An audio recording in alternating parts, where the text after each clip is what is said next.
Nernst equation बताई मैंने आपको।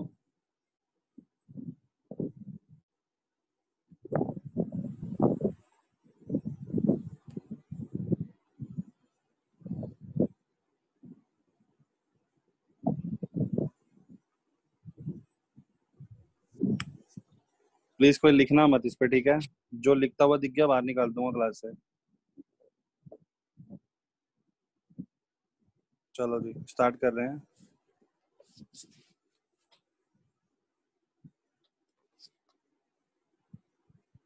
हाँ जी, तो लास्ट टाइम हमने बात करी थी किस चीज की? नर्स्ट इक्वेशन की। तो मैंने नर्स्ट इक्वेशन के लिए आपको जो मैंने फॉर्मूला पढ़ाया था वो ये था, E of cell is equal to E naught cell minus 0.059 upon N. N यहाँ पे नंबर ऑफ इलेक्ट्रॉन्स थे, लॉग जो भी क्या जो भी लॉग प्रोडक्ट में जिस जो आयन होगा अपॉन रिएक्टेंट में। मैं रिएक्टेंट के लिए आर लिख देता हूँ ताकि किसी को परेशानी ना हो। ये मैंने आपको पढ़ा दिया था। इसके बाद मैंने आपको ई नॉट सेल और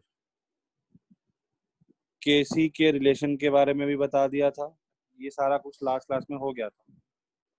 तो अब क्या है, आज आज जो हम टॉपिक पढ़ने जा रहे हैं दैट इज रिलेशन बिटवीन, किस किस के बीच में रिलेशन है?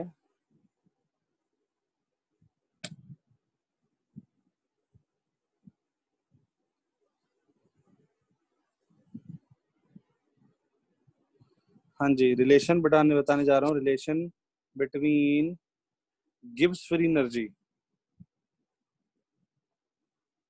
तो आज हम जो पढ़ने जा रहे हैं वो क्या पढ़ने जा रहे हैं? Relation between delta G and E of cell. अब मैं आपको एक बात बता दूं, एक बात बोली थी मैंने, अब सबके लिए कुछ इंपॉर्टेंट पॉइंट्स बता रहा हूँ, ठीक है जी? वो ध्यान से सुनिएगा जरा। वो क्या है? पहली बात, किसी भी सेल के लिए ई नॉट सेल नेगेटिव नहीं होना चाहिए, याद है ना? अगर ई नॉट सेल पॉजिटिव होगा तो रिएक्शन होगी स्पॉन्टेनियस।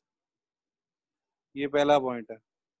तो इसका मतलब कभी भी ई नॉट सेल कभी भी नेगेटिव नहीं हो सकता, क्योंकि अगर ई नॉट सेल नेगेटिव हो गया, ई नॉट सेल नेगेटिव हो गया तो रिएक्शन क्या हो जाएगी? Non spontaneous. जब रिएक्शन नॉन स्पॉन्टेनियस हो जाएगी यानी कि रिएक्शन अपने आप से नहीं हो सकती, हमें करनी पड़ेगी। तो ऐसा हम नहीं चाहेंगे। अच्छा जी, अब दूसरी बात सुनिए। अब मैं डेल्टा जी में क्या रिलेशन है, तो delta G naught is equal to minus N F E naught cell. ये फॉर्मूला है जी। एन, एन का मतलब नंबर ऑफ इलेक्ट्रॉन्स, कितने ट्रांसफर हो रहे हैं उस पर्टिकुलर रिएक्शन में। एफ, फैराडे, जिसकी वैल्यू होती है 96500।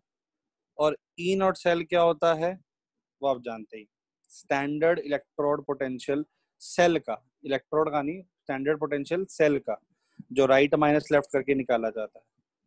तो ये वाला फॉर्मूला, इस फॉर्मूले में एक सबसे बड़ी खास बात, अगर डेल्टा जी नॉट बोल रहा हूं इसका मतलब है स्टैंडर्ड एनर्जी की बात हो रही है।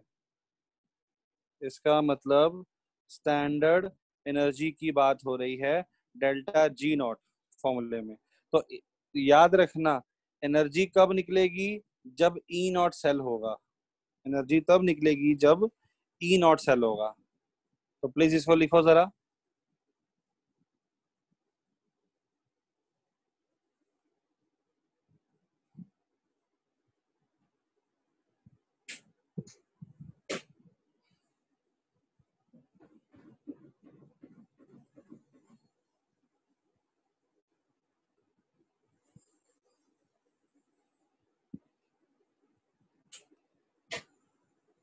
लिख लिया? दूसरा फॉर्मूला है, दूसरे में डेल्टा जी नॉट नहीं कर रहे हैं, हम डेल्टा जी कर रहे हैं, तो minus N F E of cell हो जाएगा। तो ई नॉट तो स्टैंडर्ड था, ई कहाँ से आता है, नर्स्ट इक्वेशन लगा करके आता है। और जो डेल्टा जी आता है ये एनर्जी नहीं होती है, इसको हम बोलते हैं वर्क डन। ये वर्क डन होता है जी। सर ये गिब्स फ्री एनर्जी वाला फॉर्मूला है। हाँ जी, मैंने आप लोगों को 11th में भी कराया था ना, यस याद सर। है? वही वाला फॉर्मूला है। एक्चुअली में यूज अब होगा, वहां पे यूज नहीं हुआ कभी आपने। मैंने बोला था 12th में यूज होता है डेल्टा जी का, गिव्स एनर्जी का। पर डेल्टा जी नॉट को गिव्स एनर्जी बोलते हैं, और जो डेल्टा जी होता है वो होता है वर्क डन। हाँ जी तनिष्क। सर गलती से हो गया। ठीक है, किसी को कुछ पूछना है?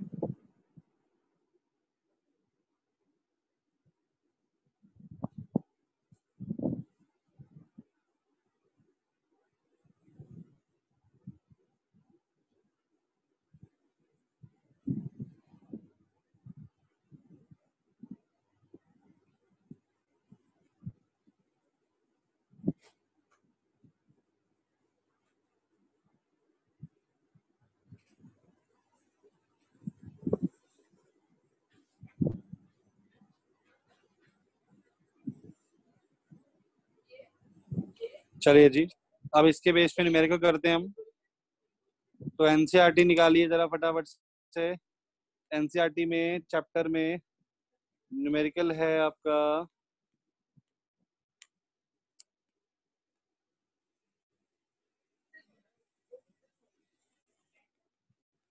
एनसीईआरटी का न्यूमेरिकल करिए। 3.1 हो चुका था, 3.2 करना है आपको, और 3.3 जल्दी से। 3.2 और 3.3, फिर कुछ मैं एक्स्ट्रा क्वेश्चंस कराऊंगा जल्दी से। सॉल्व्ड क्वेश्चंस हैं चैप्टर के बीच में, 3.2 और 3.3। आपको 4 मिनट का टाइम दिया जा रहा है, 2-2 मिनट दोनों क्वेश्चंस के लिए। सब कर लेंगे उतनी देर में, मुझे पता है। स्क्रीन शेयर कर दो सर। ओके जी, तुम भी मेरी तरह आलसी हो गए हो लगता है। कोई एनसीईआरटी खोलना तक नहीं चाहता, पता नहीं क्या हो गया बच्चों को। लो जी, ये देखो जी, पहले ये वाला क्वेश्चन करिए। ये मैंने करा दिया था लास्ट टाइम। 3.2, 3.3 करिए बेटा।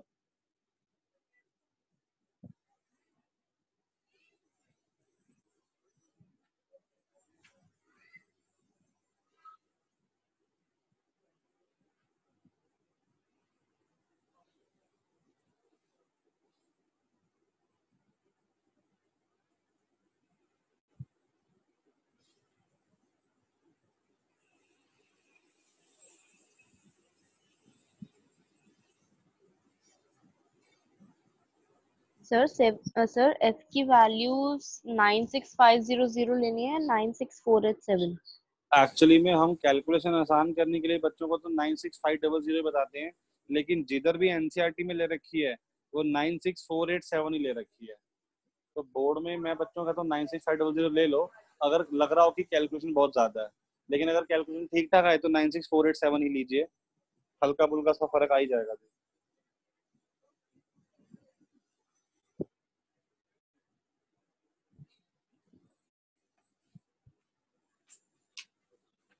हाँ जी, इसके बाद सबका हो गया ये क्वेश्चन।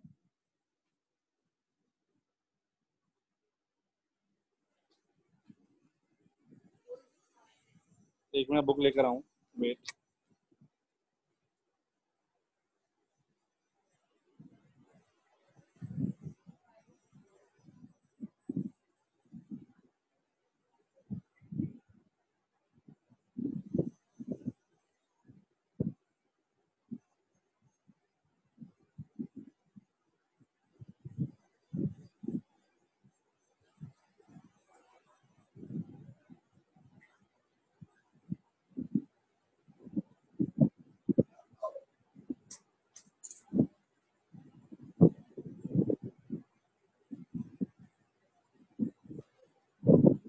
जब ये क्वेश्चन हो जाए तो फटाफट ग्रुप में देखिए, मैं क्वेश्चन डाल रहा हूँ, वो क्वेश्चन भी करना है। मैं क्वेश्चन बोल रहा हूँ, क्वेश्चन डालूंगा नहीं क्योंकि आंसर साथ में ही है।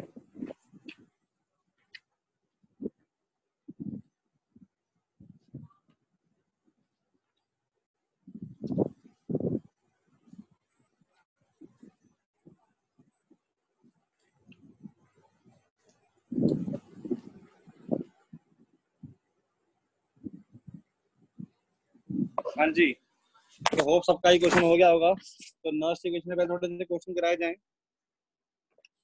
क्वेश्चन लिखिए जरा, कैलकुलेट इलेक्ट्रोड पोटेंशियल निकालना है, यानी कि ई ऑफ सेल निकालना है। Calculate electrode potential of a copper wire, calculate electrode potential of a copper wire dipped in 0.1 m CuSO4, dipped in 0.1 m CuSO4 solution at 25 degrees Celsius, at 25 degrees Celsius, full stop. Standard electrode potential of copper is, standard electrode potential of copper is 0.34 volt.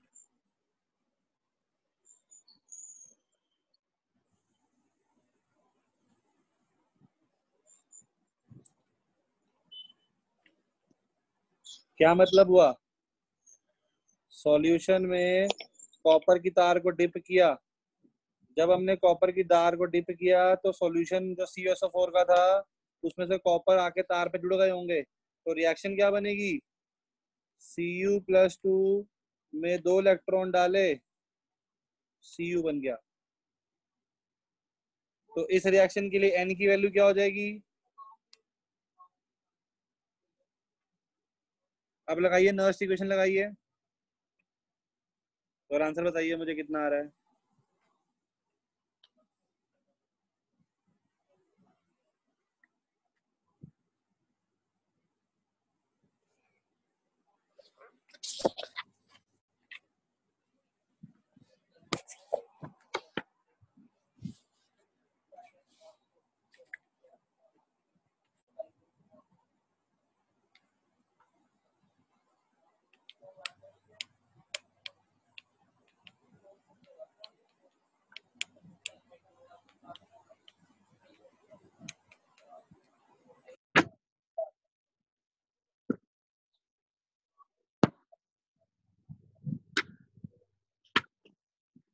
Nernst equation लगाओ फटाफट से, value put करो।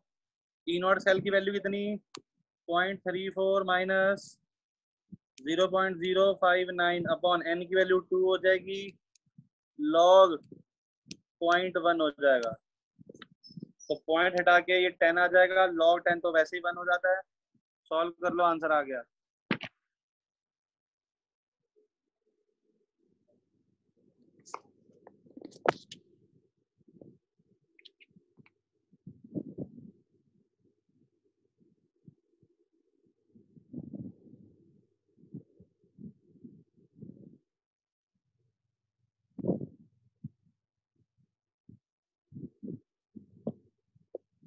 कितना आया? ई of cell कितना आया जी?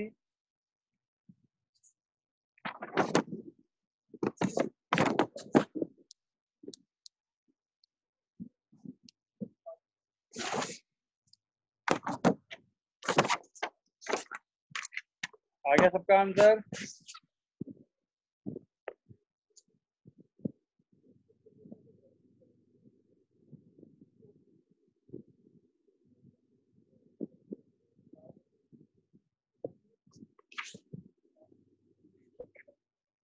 हाँ जी, अगला क्वेश्चन अब।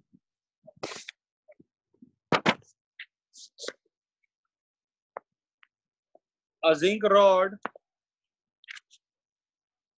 अगला क्वेश्चन लिखेंगे। A zinc rod is dipped in, a zinc rod is dipped in 0.1 m ZnSO4 solution. Full stop. The salt is 95% dissociated. The salt is 95% dissociated at 298 Kelvin. Sir एक बार starting से repeat करना. A zinc rod is dipped in 0.1 m solution of ZnSO4. Full stop. The salt is 95% dissociated at 298 Kelvin. To calculate electrode potential, given क्या है हमारे को, ये given है जी.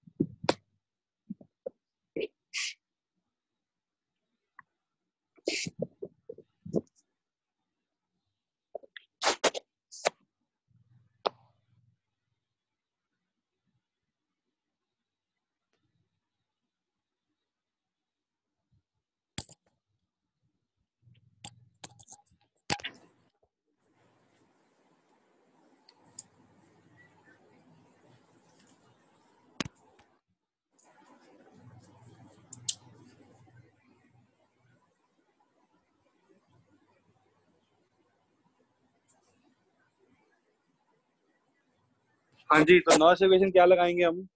Equation क्या बनेगी?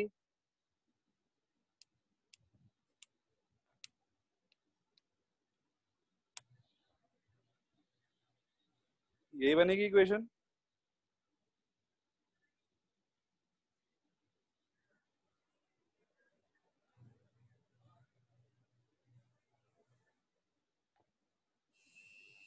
तो इसके लिए नॉइस इक्वेशन क्या लिखेगी? E of cell is equal to E naught cell minus 0.0591 होता है वैसे. आप 1 लिखो ना लिखो चल जाता है. बाय 2, 2 इलेक्ट्रॉन जा रहे हैं. लॉग ऊपर 1 होगा, नीचे Zn+2 की कॉन्सेंट्रेशन. अब सबसे बड़ा काम ये है आपके पास कि Zn+2 की कॉन्सेंट्रेशन होगी कितनी. जिसने ये पता लगा लिया उसका क्वेश्चन सॉल्व हो जाएगा जी. कितनी कॉन्सेंट्रेशन होगी Zn+2 की?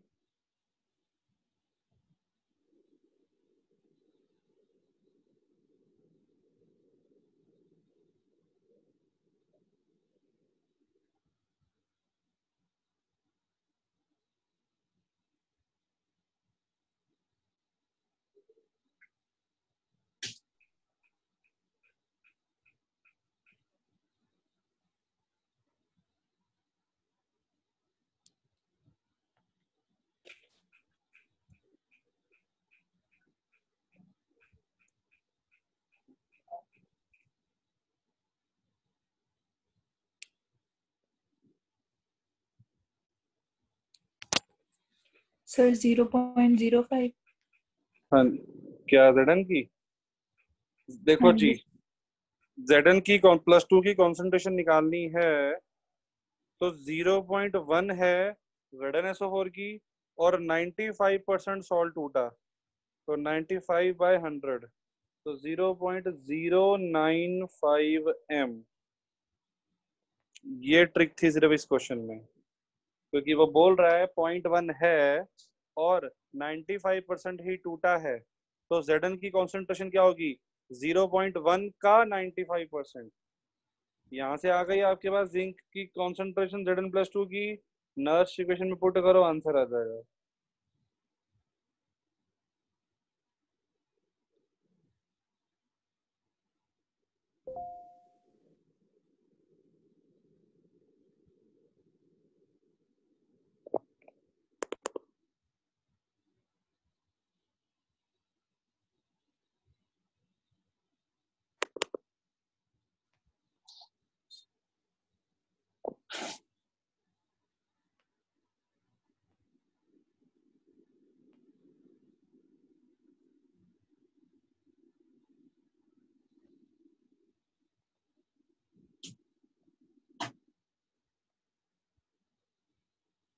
हो गया सबका आंसर आया? कितना आंसर आएगा ई ऑफ सेल?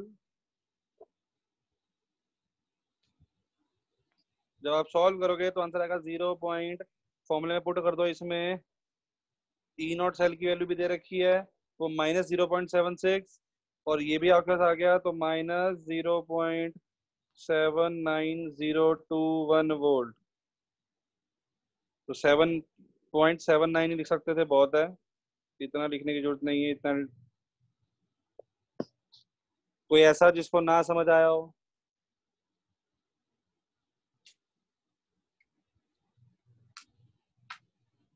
अगला क्वेश्चन लिखें जरा।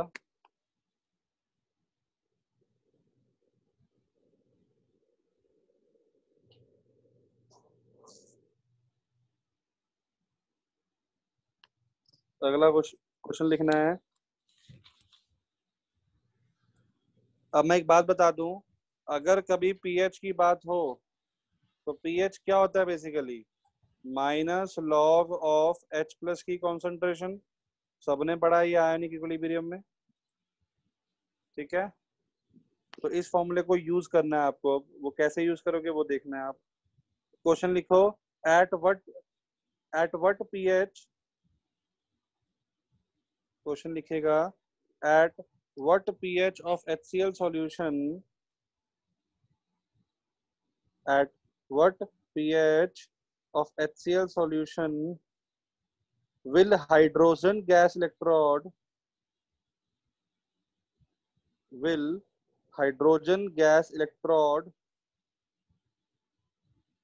show electrode potential of sir एक क्वेश्चन रिपीट करना please. at what pH of HCl solution will hydrogen gas electrode show